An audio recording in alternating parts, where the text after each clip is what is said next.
queria meditar hoje no livro de Jó, no capítulo 9, versículo 1 e 2.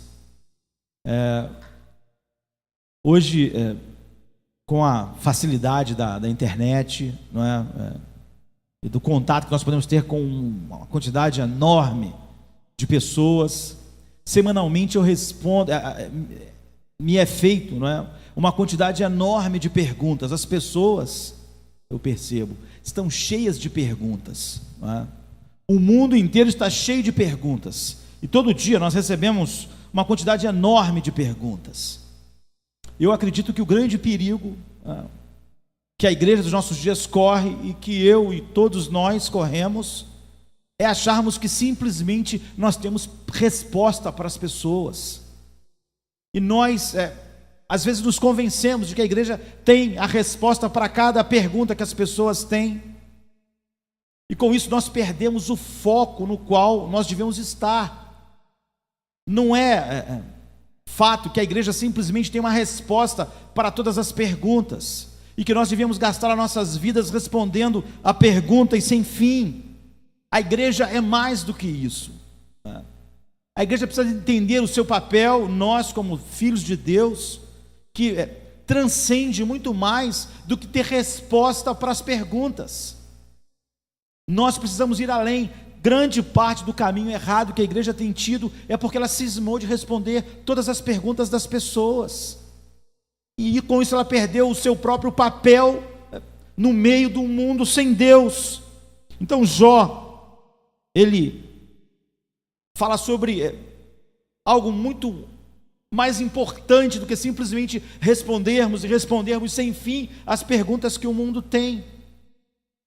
Nesse texto, Jó faz uma pergunta, e nós vamos, a partir disso, entender que a igreja não tem só respostas, e ela não deve só dar resposta a todas as coisas. A igreja tem a pergunta. Não é que o mundo tem a pergunta. Grande parte da resposta errada da igreja dos nossos dias é que ela responde às perguntas do mundo, às perguntas das pessoas, quando é a igreja no mundo que tem que colocar a verdadeira pergunta, que esse mundo é incapaz de fazer. Então a Bíblia diz: então Jó respondeu e disse: na verdade, sei que assim é, porque como se justificaria o homem diante de Deus?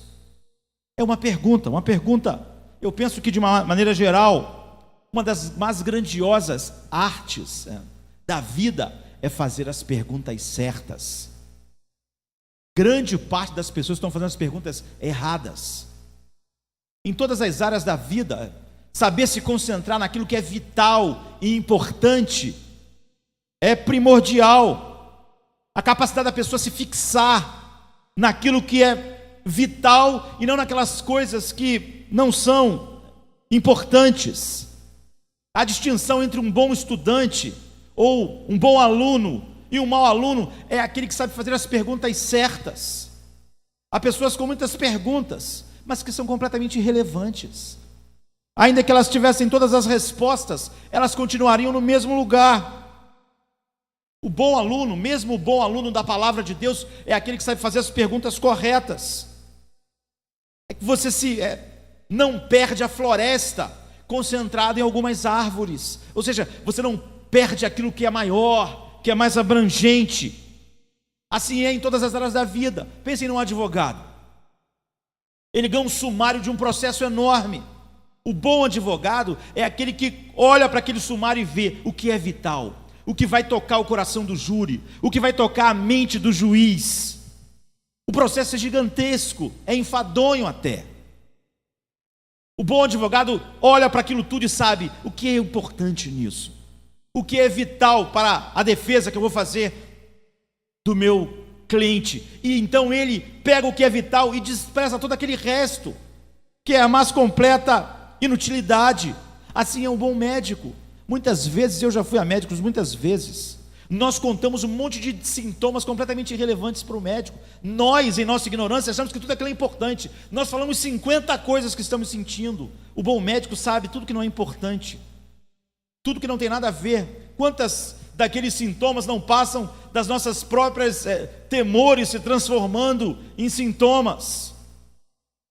E ele consegue, no meio de todas aquelas coisas, aqueles sintomas grandes, se concentrar no que é importante, não é? Então ele despreza todas aquelas coisas que nós falamos para eles, todas as perguntas inúteis. Eu lembro que uns anos atrás eu estava num neurologista, e eu cismei de fazer. Ele falou assim: olha, para. Quantos anos você tem? 40. Eu sou neurologista há 40 anos. Eu sou cirurgião, neurocirurgião há 40 anos. Chega. Eu já sei onde nós estamos. Não preciso de mais. Quando você nasceu, eu já era neurocirurgião. É isso, o bom médico, ele pega aquele monte de coisas e tira tudo que não tem a menor importância. O bom preletor não é aquela pessoa que dá importância a todos os detalhes que não tem importância. Ele se concentra num fato. Às vezes muitas pessoas têm grande conhecimento e nós vamos ver eles falarem e ficamos enfadados. Dão muito tempo a questões sem importância e perdem o que é vital, ou ensinam o que é vital, mas junto dão o mesmo peso e a mesma importância àquelas coisas que não eram tão importantes. Em qualquer aspecto da vida, saber fazer a pergunta certa, saber se concentrar naquilo que é vital, é fundamental. Grande parte do problema da igreja hoje é que ela não sabe fazer isso. Ela quer responder todas as perguntas da sociedade, do mundo, dos homens. Ela não é como aquele médico que diz para mim: chega, você não vai ensinar neurocirurgia para mim. Eu faço isso há muitos anos, eu conheço a respeito disso. Essa é exatamente todo o problema da questão geral do modo de viver. Uma das coisas mais difíceis do mundo é saber fazer as perguntas certas. O problema é que a igreja acha que as perguntas do mundo são as perguntas corretas. E ao responder as perguntas sem fim, ele cai, eu diria, na agenda que o mundo tem sem Deus, na agenda que o mundo tem sem que Deus esteja nela. A coisa mais difícil, extraordinariamente difícil no presente momento é o homem se concentrar naquilo que importa realmente, e a igreja também. Eu, como disse, tenho contato com uma quantidade enorme de pessoas durante a semana, na internet, no Brasil e fora do Brasil, cheios de perguntas. Grande parte delas não tem a menor relevância, é a menor importância para a vida daquelas pessoas. A vida que nós vivemos é completamente desnorteante, nos nossos dias há a mais profunda confusão em todas as áreas da vida.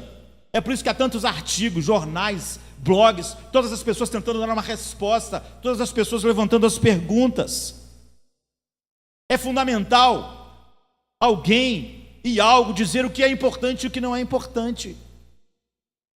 Se a igreja, com a palavra de Deus, tendo a mente de Cristo, não for esse povo, então não há esperança para as pessoas. Vão morrer nas suas muitas perguntas e na confusão geral que é a vida humana. Nós devíamos muito mais de achar que a igreja tem a resposta. A igreja devia mostrar ao mundo qual é a pergunta a ser feita. É o que a Bíblia faz. O que realmente importa, o que realmente está no centro, o que é fundamental, o que não pode ser deixado de lado. Por onde eu devo começar? As pessoas sempre, com todos os problemas, tribulações, dificuldade, estão sempre concentradas naquilo que não é aonde elas deviam estar.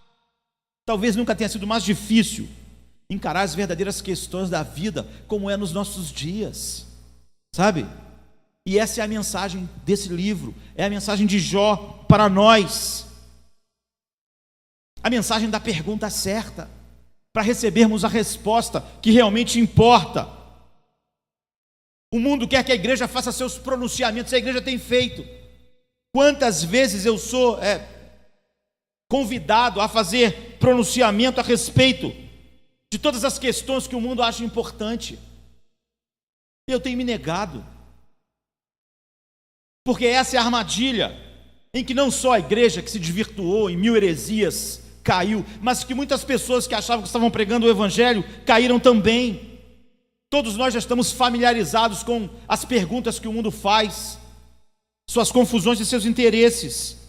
Eles querem que nós, a igreja, respondamos a respeito da economia, das questões sociais, da questão da guerra e da paz, e de mil outras coisas que interessam o homem. Essas são as perguntas que eles acham importantes: as condições sociais, a guerra, a questão econômica, as relações das pessoas.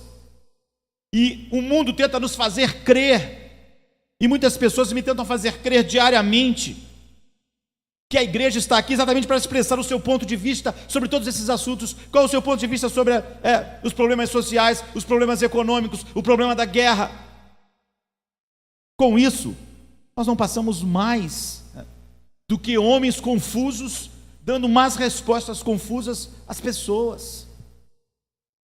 Isso é um mascaramento do papel da igreja no mundo. Isso que eu digo ofende muitos líderes ligados ao social, ou a qualquer outra área da vida, da sociedade, que eles acham fundamental, porque essa é a questão que o mundo acha fundamental. Então, eles tiram a igreja do seu lugar. A primeira e fundamental função da Bíblia e da igreja é levantar uma questão particular para o homem, é levantar a pergunta para o homem, é levantar a questão para o homem, não passar a vida inteira tentando dar resposta a todas as questões que os homens acham importantes e relevantes, para que nós pareçamos relevantes para eles. E essa pergunta sempre está submersa.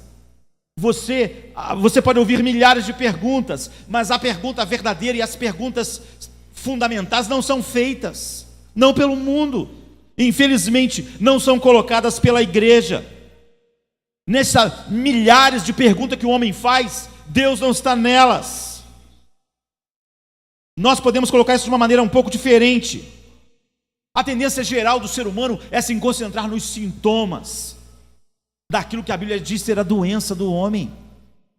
E os homens se preocupam com todas essas dores, com todos esses sintomas. O mundo nunca se preocupa com problema propriamente dito. Ele não está preocupado, ele sequer acha que isso é um problema.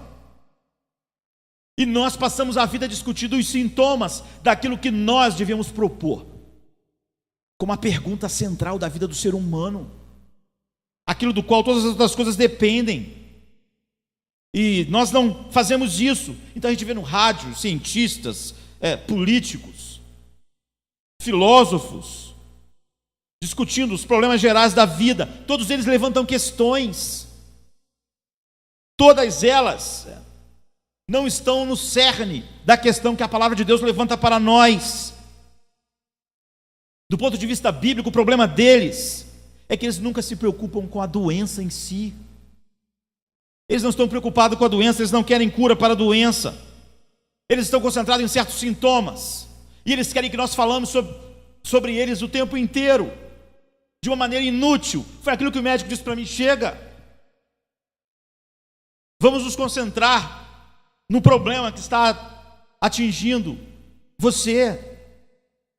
Cada detalhezinho que você está falando não é importante. Vamos nos concentrar na doença propriamente dita. Vamos atacá-la. Vamos fazer o que é certo. É muito fácil para as pessoas da nossa geração esquecer e ignorar a causa de todas as coisas que nós vivemos. E essa é a única mensagem bíblica. Quando a igreja tenta responder todas as perguntas, fugindo daquilo que a Bíblia colocou para nós como o centro e o problema de todas as coisas, nós não passamos de mais gente dando respostas falsas e confusas, que não vão levar as pessoas a lugar nenhum. A Bíblia diz que a sua mensagem é o único instrumento do mundo que realmente pode falar a respeito da doença. E a igreja, como porta-voz de Deus, devia ser a única voz que devia trazer para o centro a doença, aquilo que a Bíblia diz ser central. E a igreja perde o seu tempo, exatamente como um mundo, não trazendo a pergunta, querendo responder a essas milhares de questionamentos e tentando dar uma solução. Então nós devemos voltar primeiro aos princípios, aquilo que nós somos obrigados a encarar, a confrontar. Desse princípio, todos os problemas da vida surgem. É disso que a Bíblia trata, e é disso que a igreja, porque só ela pode fazer, devia tratar. Portanto, não há nada que seja mais importante, não é, do que saber a exata pergunta que nós devemos fazer. Qual é a pergunta que o homem deve fazer? Chega desses milhares de perguntas. Qual é a pergunta certa? E a pergunta é a que Jó diz aqui, em Jó 9, 1 e 2. Ele diz: como se justificaria o homem diante de Deus? Eu não tenho necessidade de mostrar como essa pergunta foi feita lá no alvorecer da história. Jó é da época dos patriarcas. Portanto, ele é antes de todas as histórias, da maior parte da história bíblica que nós conhecemos. Ele está lá com os patriarcas, Abraão. Ou seja, desde o alvorecer da história, há uma pergunta crucial. Você vê, as pessoas dizem: qual é o evangelho para o século 21? Não existe um evangelho para o século 21, nem para o século 20 ou 19. Não existe um evangelho para cada século, para cada geração, para cada cultura. Por que as pessoas hoje acreditam que cada cultura deve ter um evangelho que se ajeite àquela cultura? Porque eles fazem as perguntas erradas. Porque a igreja se propõe a responder as perguntas erradas, porque a própria igreja propõe perguntas erradas. Eis a pergunta de Jó, ela foi feita lá na aurora da vida humana, e ela continua central, porque ela é a pergunta central. Como, pois, pode o homem se justificar diante de Deus? Essa é a pergunta. Nós pensamos, nunca houve um mundo como o século 21, com a sua complexidade, há muitas mais perguntas, a sociedade é muito mais complexa, os seres humanos sabem muitas coisas. Não, eles não sabem, não daquilo que importa. Tudo que o homem sabe não tira ele do mesmo lugar onde Jó estava há milhares de anos atrás. Tudo porque nós achamos importante as questões que não têm importância fundamental. Há séculos e séculos passados, ela foi feita por esse homem Jó, na aurora da história. Por que essa pergunta é central? Essa é a pergunta central de toda a existência humana enquanto ela existir. Portanto, a igreja não estaria preocupada a dar uma resposta para todas as questões que cada geração levanta, porque elas não são centrais, não são importantes, nem vão tirar o homem do lugar onde ele está. O que essa pergunta significa de fato? Essa pergunta de Jó, ela pode ser expressa de outras formas. Como pode um homem apresentar-se diante de Deus? É o que ele está dizendo. Como o ser humano pode apresentar-se diante de Deus e se justificar diante dele? Como um homem pode falar com Deus? Como um homem pode ter comunhão com Deus? Como um homem pode continuar vivendo com esse Deus? Como um homem pode encontrar Deus? Como um homem pode de fato se achegar a Deus, ter comunhão com Ele, desfrutar do seu companheirismo? Essa é a questão. Essa é a questão da vida. E nós vamos mostrar como só isso de fato é fundamental. No meio da vida moderna, onde nós achamos que somos muito mais sofisticados que todas as pessoas que já existiram. Então o homem moderno, com todos os seus conhecimentos, deve varrer todas essas questões, essas perguntas para o lado, né? E fazer a pergunta central da vida do ser humano. Eu não posso considerar nenhuma outra questão enquanto não tratar primeiro com isto. A tentativa de mudar qualquer coisa sem tratar daquilo que é vital é inútil. É esquecer qual é a doença, qual é o problema de toda a humanidade e esquecer qual é a única função pela qual a igreja está no mundo. Então, as pessoas podem levantar numerosas objeções a essa asserção, a isso que está sendo dito. Aqueles que dizem: olha, não pode ser assim, e não só no mundo. Há muitas pessoas na igreja que dizem isso, que se levantam contra isso, líderes, pastores. As pessoas dizem: você pode afirmar que essa questão é a mais importante. Mas é ser pequeno demais você exigir essa resposta em primeiro lugar, colocar isso na frente de todas as coisas. Você não conhece a situação geral do mundo, não conhece a sua confusão, não conhece a violência, não conhece a situação desesperadora do ser humano, para dizer que a coisa mais importante do mundo é a sua relação com Deus. Você não vê como a sociedade está, como as pessoas estão sofrendo. Você não vê as nações se armando para a guerra, não vê as pessoas nas grandes cidades armados para uma guerra urbana. Você não está ciente dos problemas que as pessoas enfrentam no mundo moderno. E você vai dizer para mim que a coisa mais importante do mundo é a relação individual de um homem com Deus, e não a sociedade, e não esses problemas. Isso é uma visão pequena demais, é o que as pessoas dizem. Colocar Deus no centro disso é uma visão pequena demais, sabe? Dizer que isso é a coisa mais importante, a relação individual de uma alma com Deus. Depois eles dizem, isso é uma visão demasiado egoísta. Quantas vezes eu já ouvi isso?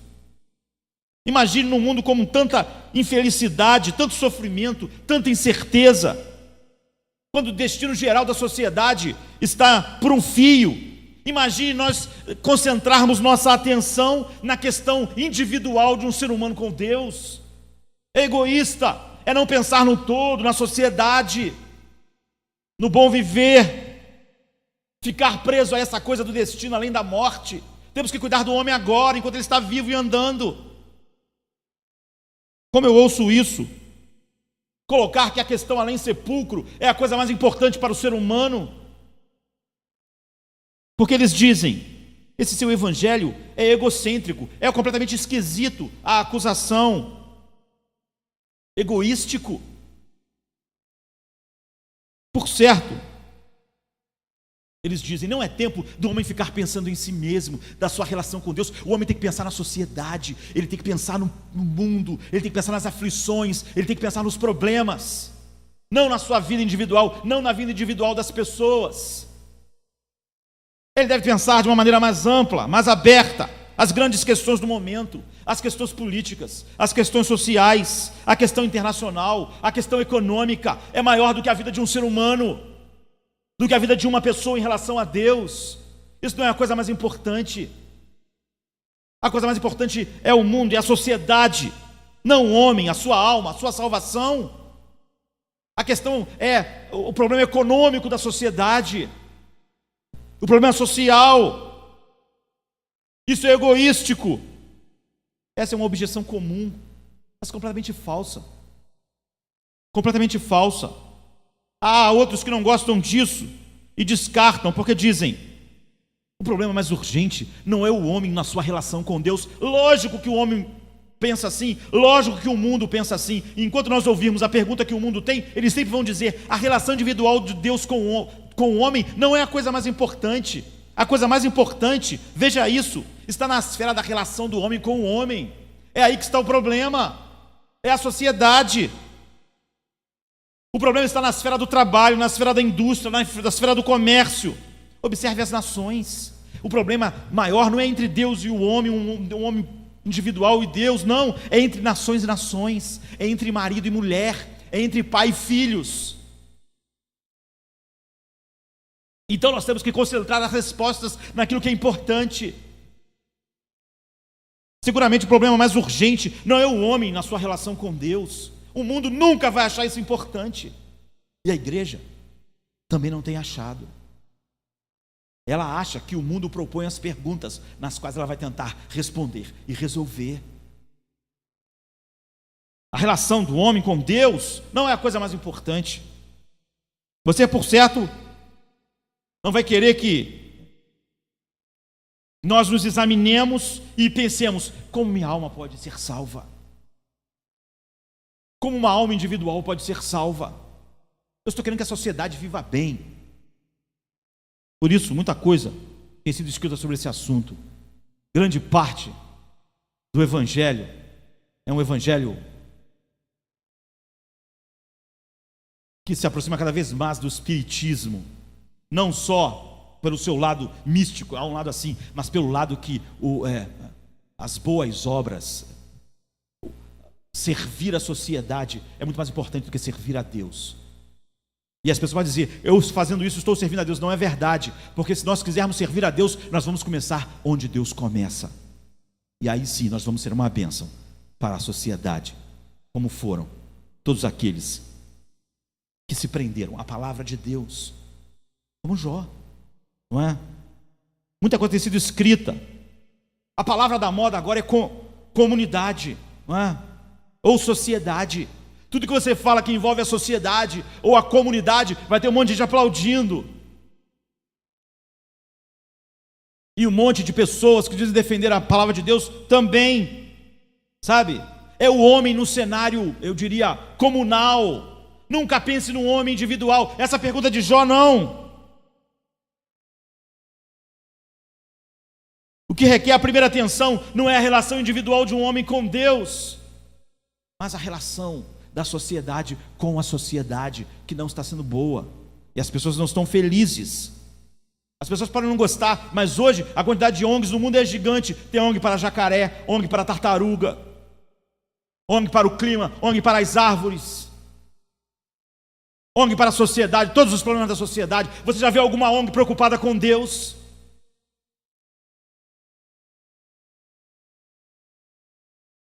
De fato, todas as ONGs existem e os problemas não são resolvidos.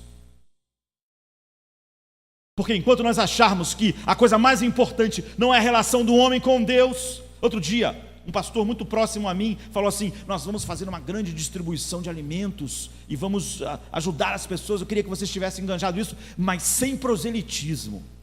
Eu perguntei, o quê? Sem proselitismo. Não vai haver nenhum proselitismo, ou seja, nós vamos distribuir coisas, mas não vamos pregar o evangelho. Ele achou que isso era uma grande coisa, que é um grande avanço da igreja, fazer algo sem pregar o evangelho, sem proselitismo, sem querer que haja conversões, que as pessoas sigam o seu caminho. Ele acha isso um avanço, ele acha isso tremendamente relevante. Eu não sei como alguém que diz ser pastor pode participar de algo em que ele mesmo estabelece que não vai haver nenhum proselitismo, nenhum desejo que as pessoas se convertam. A resposta dele é errada porque as perguntas que ele faz e que ele ouviu são perguntas erradas. Está na hora da igreja entender que ela propõe a pergunta, não só a resposta. Então as pessoas dizem, olha, você não pode pedir ao homem que considere sua pequena alma em relação com Deus, quando nós estamos cercados de grandes problemas, muito maiores do que um ser humano. Nos anos 50, 60, 70, 80, as pessoas falavam, olha o problema, a igreja tem que se concentrar no problema atômico, estão criando bombas atômicas, o mundo vai ser destruído, nós não podemos ficar concentrados na vida individual, que vai ser salvo ou não, enquanto o mundo pode explodir. É isso, em vez de estarmos na questão fundamental, achamos que a questão atômica era a questão mais importante do mundo. Hoje, essa questão passou. A Guerra Fria acabou. E as pessoas mudaram para outro foco. As pessoas pensam e dizem, olha, pense grande, olha o extraordinário universo. Estamos pensando em termos de espaço, infinidade, multidão. Você vem me falar sobre uma alma em sua relação com Deus, e que isso pode ter de relevância no mundo. Qual é a nossa réplica a essas pessoas? Nós podemos dar algumas respostas que a Bíblia dá. Aqueles que fazem objeção, sabe, como essa. Basta nós nos concentrarmos naquilo que Jó colocou para todos os homens, todas as gerações, todas as sociedades. Uma pergunta que não depende de você ser pobre para fazê-la, o rico e o pobre, o feliz no mundo e o infeliz, o doente e o não doente, o que está no hospital agora morrendo e o que não está. Como se justificaria o homem diante de Deus? A ideia da igreja de se concentrar em qualquer outra coisa como mais importante é a completa loucura dos nossos dias. Essa é a única questão que inevitavelmente terá que ser encarada por todos os homens. É a única questão. Ela é a primordial, ela é a central. Nenhum ser humano fugirá dessa questão. Por isso ela é a mais importante. Sabe? Eu aceito que há numerosos problemas no mundo, problemas que não vão ser resolvidos, e problemas que podem ser atenuados. Não compete ao pregador sair enumerando quais são os problemas importantes e os que não são importantes. Essas questões têm a sua importância, mas eu estou aqui para dizer que somente uma questão todo ser humano, homem ou mulher, tem que enfrentar inevitavelmente. A única questão é essa, é a questão que Jó está propondo lá na aurora da história. Pode ser que as pessoas diziam, vamos se concentrar no problema atômico. As pessoas que se concentraram nisso nos anos 50, 60, 70, morreram e foram para o inferno, e nenhuma bomba atômica explodiu no mundo. Essas pessoas fugiram da pergunta inevitável, elas tiveram que encontrar com Deus. Elas achavam que a coisa mais importante era a bomba atômica, era a sociedade, o mundo. Hoje, o mundo não foi destruído por uma bomba atômica, mas elas já estão no inferno. Elas ignoraram a única pergunta da qual ninguém podia fugir. Você pode dizer, a violência é a coisa mais importante, talvez a violência nunca te mate. Talvez ela me mate. Mas quem for atingido pela violência ou não, terá que um dia estar diante de Deus. Quer a violência roube a nossa vida nesse mundo ou não, já que ela rouba vidas indiscriminadamente. O Filho de Deus morreu violentamente. Todos os apóstolos morreram violentamente, com exceção de João. Os profetas morreram violentamente. De uma maneira e de outra, a violência atingiu muitas pessoas na história, de todas as formas. A violência sempre esteve entre nós. Na primeira família, um irmão assassinou o outro. Não podiam nem culpar a sociedade, porque a sociedade era só eles. Não é? A questão é que Caim não foi assassinado. Você está perdido. Então, essa de fato é a questão que Jó levanta. As outras questões, elas são contingentes, elas podem acontecer ou não. O mundo pode ser destruído por uma bomba atômica? Pode, mas pode não ser. Daqui a alguns anos você não vai estar mais no mundo, mas vai ter que estar diante de Deus. As pessoas dizem, o jacaré vai acabar. Ele pode acabar realmente. Eu não tenho como pastor que dá uma resposta a respeito disso. Como será um mundo sem jacaré? Não sei. Há muitos animais que existiam e não existiam mais, não existem mais. Há um monte de animal que entrou em extinção. Há muitos animais magníficos que não existem mais. Mas a questão é que a vida continuou, e a pergunta central continuou sendo a pergunta que Jó fez. Todos os perigos podem sobrevir ou não. O jacaré vai existir daqui a 100 anos? Não sei. E a tartaruga também não sei. Mas uma coisa eu sei, você vai ter que comparecer diante de Deus. E a pergunta de Jó é, como o homem pode se justificar diante de Deus? Como ele vai poder comparecer diante de Deus? É por isso que a igreja está no mundo. Eu não tenho que responder a milhões de perguntas semanalmente. É o contrário, a igreja tem que propor a uma sociedade cega qual é a pergunta vital para a vida delas. Mostrar à sociedade como a única coisa que eles ignoram é a única coisa que realmente importa para a vida dos seres humanos, que daqui a alguns anos não vão mais estar aqui. Quer o mundo seja de um jeito, quer o mundo seja de outro. Todos nós que estamos nesse mundo não escolhemos estar aqui. Nós nos achamos aqui. Nós passamos por esse mundo. Deus nos colocou aqui. Nosso tempo está nas mãos de Deus. Quer gostamos, quer não. Sabe? Quer nós creiamos, quer não. Há somente um fato real e concreto. Nós sairemos deste mundo e iremos para outro mundo. E você vê que quando isso acontecer, a pergunta de Jó continua sendo fundamental. Todas as outras não têm mais nenhuma importância. Mas a pergunta dele, como um homem se justificará diante de Deus? Essa é a pergunta de Jó. A velha pergunta, Deus e minha relação com Ele. É isso que vai importar no fim. É por isso que nós estamos aqui.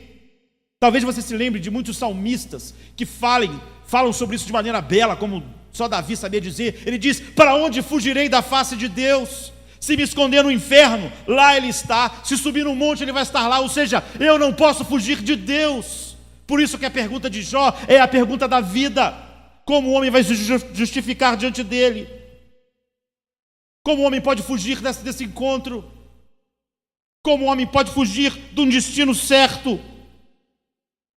O homem pode tentar evitar esse problema se concentrando num monte de problemas que não têm importância vital. Mas a Bíblia diz, olha, se nós vamos às alturas, Ele está lá. Se nós vamos nas profundezas, Ele está lá. No Oriente, no Ocidente, para o Norte, para o Sul. Um dia as pessoas vão ter que encontrar com Deus. Foi por isso que a igreja foi deixada aqui com esta mensagem. E a mensagem, ela responde a essa pergunta. Ela não está aqui para responder todas as questões que o coração ímpio levanta. A questão é como um homem se justificaria perante um Deus. Queridos, eu pergunto, não estaria certo colocar essa pergunta em primeiro lugar? Não estaria certo se nós gastássemos todo o nosso tempo tentando levar os homens a fazer a única pergunta que importa para a vida deles?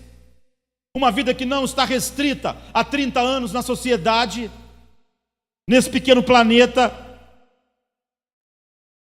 Se essa é a única coisa certa e que eu não posso evitar, muitas coisas vão acontecer ou não vão acontecer. Talvez eu morra de doença, talvez eu morra com um tiro. Não tem nenhuma relevância eu ficar pensando muito nisso. De qualquer maneira, no mundo, todas as pessoas morreram ou doentes ou violentamente. Não há outra maneira de morrer. Portanto, eu não tenho que encarar a única pergunta da qual eu não vou poder fugir. A única pergunta fundamental. Esse é o primeiro princípio. O segundo princípio é nós acrescentarmos que isso ainda é mais inevitável ainda. Eu não só terei que enfrentar necessariamente esta questão um dia, mas a segunda coisa é que eu não sei quando vou ter que enfrentá-la. Isso faz essa questão ser mais importante. Porque se essa é a única pergunta essa é a única coisa que eu vou ter que enfrentar, não há como fugir, já faz dessa pergunta de Jó a coisa mais fundamental da vida. Mas se eu colocar junto com isso que eu não sei quando vou ter, pode ser daqui a 1 minuto. Daqui a 1 minuto você pode estar diante de Deus, comparecer diante de Deus. Não só nós não temos como fugir, como nós não sabemos se é hoje, ou se é amanhã, ou se nós só temos 3 dias para comparecer diante de Deus. Nem as pessoas, sabe? Nós nos preocupamos, como eu disse, com o poder atômico durante 30, 40 anos. Hoje, sabe, a maioria daquelas pessoas que se preocupavam com isso morreram, não por causa do poder atômico. E agora tiveram que comparecer diante de Deus. Eles achavam que a igreja devia se concentrar nisso, mas talvez se a igreja tivesse se concentrado naquilo que devia, eles teriam ouvido a palavra de Deus antes de partirem desse mundo. Muitas coisas que nós perguntamos jamais acontecerão, ou se acontecerão, não farão diferença vital no fim. As pessoas perguntam, será que vai haver uma guerra dentro daqui a 10, 15 anos? Vai ser terrível. As pessoas vão morrer. Eu não sei. Mas grande parte das pessoas não vão morrer por causa disso. A preocupação com a guerra, com aquilo outro, é, no final das contas, periférico, porque aquilo pode acontecer ou não. Mas uma coisa vai acontecer. É isso que a Bíblia está dizendo. A sabedoria devia ser sempre partir desta questão. Postergar isso é uma loucura, porque além dessa verdade ter que ser enfrentada por todos os seres humanos, como o homem se justificará diante de Deus, ele não sabe se vai ter que fazer isso agora ou amanhã. Nossa vida não está nas nossas mãos. Abidal, né, o jogador do Barcelona, do time mais badalado do mundo, com 20 e poucos anos, descobriu essa semana que está com um tumor no fígado. A vida que parecia ser tão longa, tão rica, tão cheia de glórias, está sob um completo impasse. Ao olharmos aquele jovem, forte, atleta, num clube poderoso, ganhando milhões, nós pensamos, ele tem toda a vida pela frente. Mas agora ele está no impasse. Todos nós somos assim. Todos nós somos abidais. Não sabemos. Portanto, isso faz mais ainda essa questão ser a questão central. Como se justificaria o homem perante Deus? Tudo mais depende disso aqui, dessa resposta. Mesmo no presente mundo, Todas as coisas dependem disso. Isso não faz essa pergunta ser a mais importante, mas o fato é que mesmo nesta vida tudo depende disso. Não me cabe predizer o futuro de nenhum de vocês que estão aqui hoje, nem o meu próprio futuro. Obrigatoriamente vão acontecer coisas, doenças, velhice, decepções, depressão industrial, crise econômica, violência, talvez guerras. Pode suceder conosco qualquer uma dessas coisas. Não há nenhuma garantia, ainda que nós queiramos criar a sociedade perfeita, de que nós não vamos ser atingidos por todas essas coisas. Como eu posso então me preparar para enfrentar um mundo assim? Ainda assim, essa questão é a mais importante. A que pergunta mais importante não seria as outras. Ainda olhando para este mundo, isso não é o fundamental. Ainda assim, essa pergunta seria a mais importante. Como enfrentar os problemas, as loucuras da vida? Fome, doença, morte. Veja o apóstolo Paulo. Ele está rodeado de dificuldades, de luta, de uma sociedade injusta, opressiva, já cheio de tribulações e provações. Contudo, lembre-se como ele fala: porque a nossa leve e momentânea tribulação produz para nós um peso eterno de glória muito excelente. Em meio às grandes dificuldades da vida, olha como ele fala: porque estou certo de que nem a morte, nem a vida, nem os anjos, nem os principados, nem as potestades, nem o presente, nem o porvir, nem a altura, nem a profundidade, nem alguma outra criatura nos poderá separar do amor de Deus que está em Cristo Jesus. Você vê, mesmo na vida dele aqui, ele diz: nada disso. A única maneira de enfrentar este mundo, mesmo este, é ter aquela resposta. É ter a resposta correta, é fazer a pergunta correta. Um homem que já respondeu aquela pode enfrentar qualquer crise no mundo. É o que Paulo está dizendo. O que me separará do amor de Deus agora?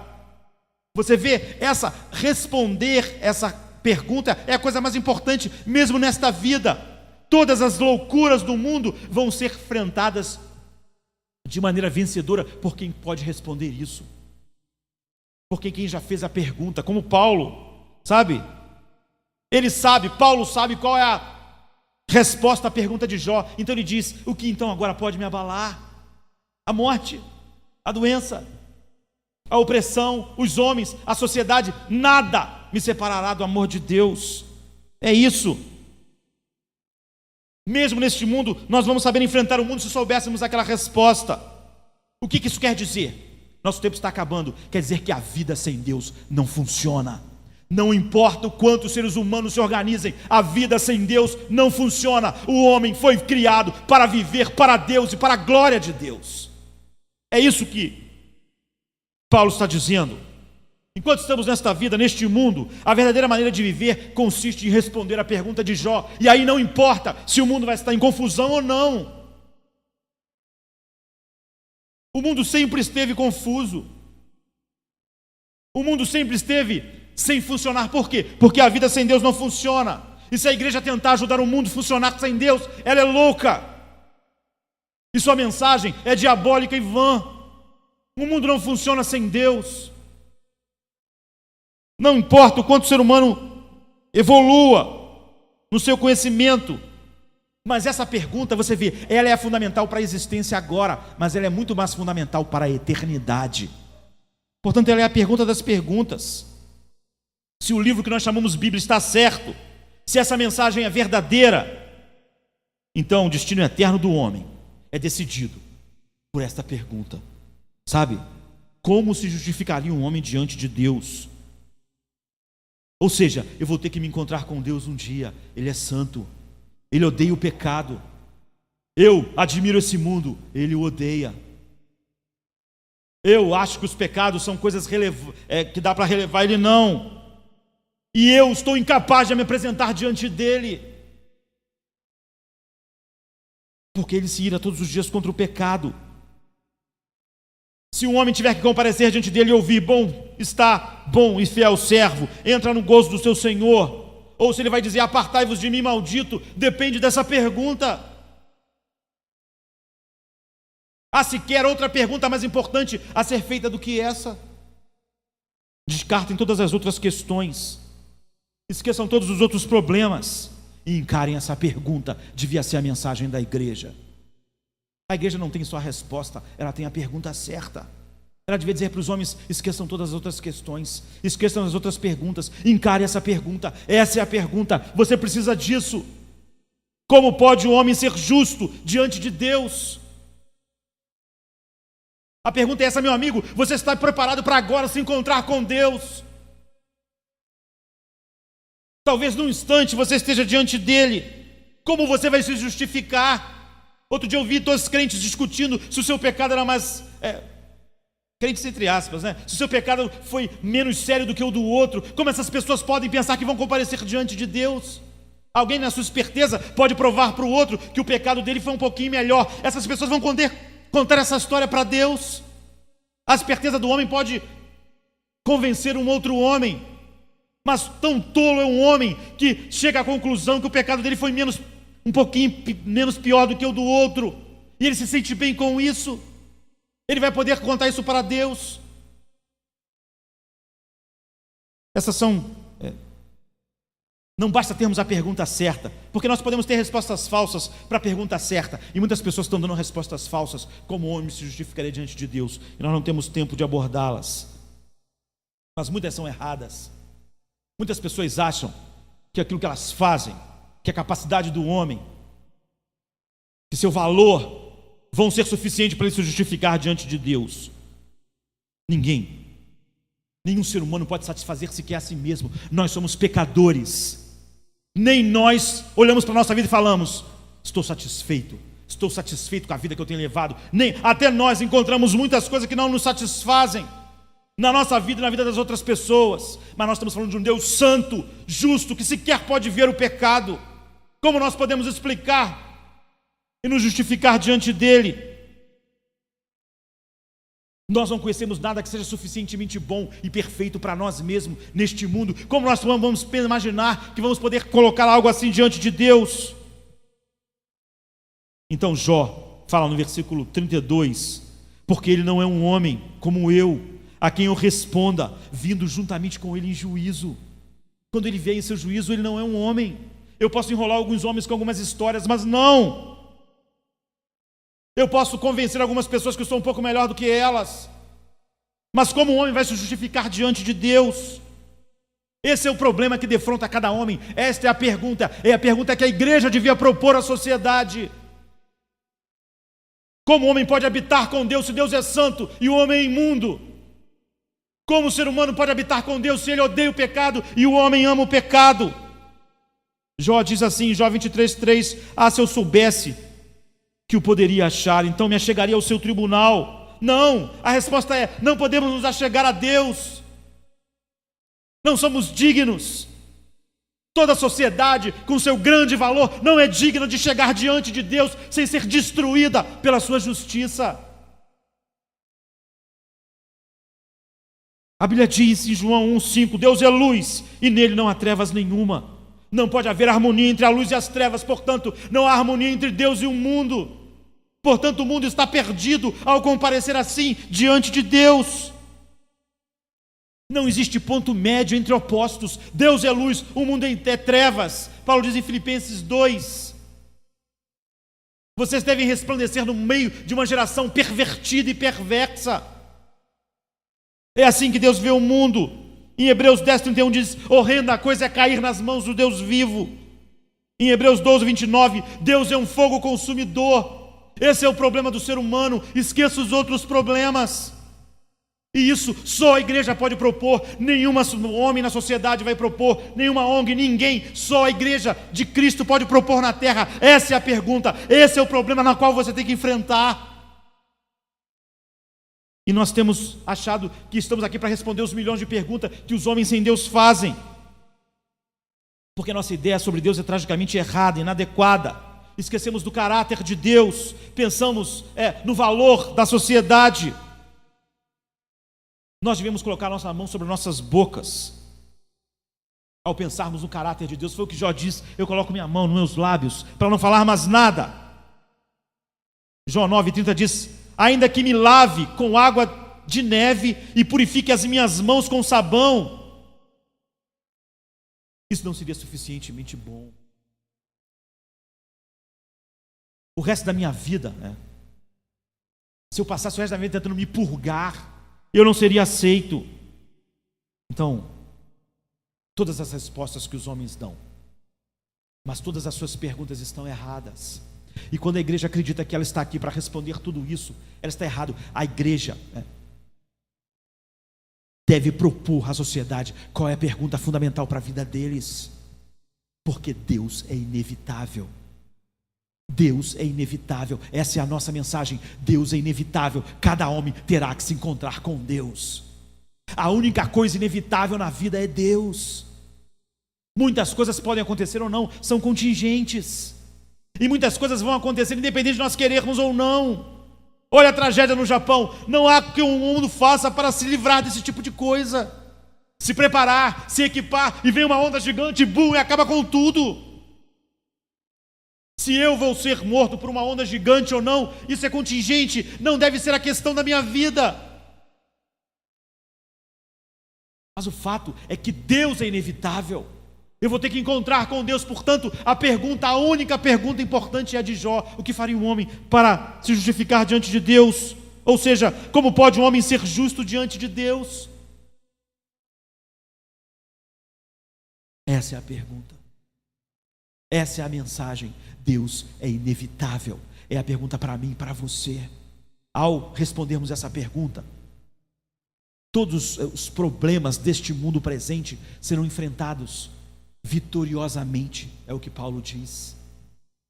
Tribulações, a nossa leve e momentânea tribulação não são como comparar com a glória. Ou seja, o homem só aprende a viver nesse mundo mau e corrupto quando ele já respondeu essa pergunta. Portanto, até nesta vida, ter essa resposta é a coisa mais importante para o ser humano, mas ela extrapola esta vida. Agora, isso mostra que Deus não é só inevitável, Deus é a coisa mais importante. Ele devia estar no centro de todas as questões, e a igreja sempre devia responder e propor a pergunta verdadeira que coloca Deus no centro das coisas, e dizer para o mundo: um mundo sem Deus não funciona. A Bíblia diz: não há paz para o ímpio, não há paz para o homem sem Deus, não há paz para o mundo sem Deus. Não funciona a vida. Portanto, não existe um evangelho para cada geração, não existe um evangelho para cada classe social. Existe um evangelho, uma pergunta para todos os homens. Ela era relevante lá nos momentos, nos primórdios da história humana, no coração de Jó, como um homem se justificaria diante de Deus. E ela é primordial hoje. Continua sendo a pergunta mais importante. Todos os homens se encontrarão com Deus, porque Deus é inevitável. Portanto, essa é a grande questão da vida. Vamos ficar de pé. O homem foi criado para Deus, e a igreja está aqui por causa de Deus. A sua mensagem é a mensagem de Deus para o mundo. Amar as pessoas é levar elas a enfrentar a pergunta que Jó coloca para nós, que Deus coloca para nós. Aquilo que Deus fala para Israel: prepara-te, ó Israel, para te encontrares com teu Deus. Essa é a questão. Ore ao Senhor agora.